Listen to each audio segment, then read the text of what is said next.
Here at 6:30, we begin with two deaths, both connected to the same criminal case. ABC 13 started asking questions after Tyler Clark was found dead inside his jail cell.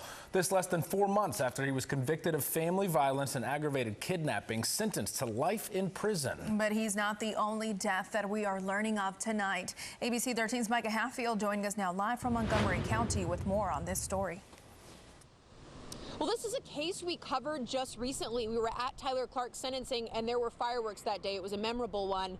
He was sentenced to life in prison now less than 4 months later, and he has completed that life sentence.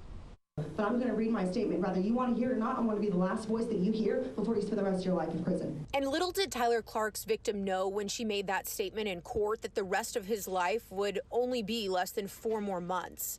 A report filed with the state says 31-year-old Clark died from asphyxiation from hanging, a suicide, on March 24th. He was found unresponsive in his prison cell in Midway, Texas.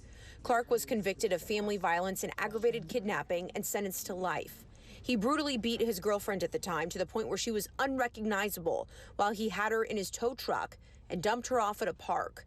He and the victim, in this case, went back and forth as she read her impact statement in court in December. Guess what?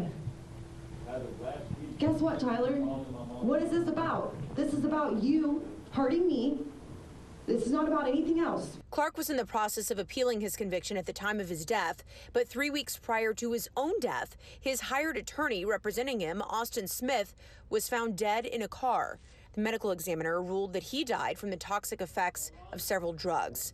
Obviously now, Clark's appeal will be closed out since his death. Records show there have been 5 suicides at the Ferguson unit where he was housed in the last 5 years. According to TDCJ, the unit houses 2,400 inmates.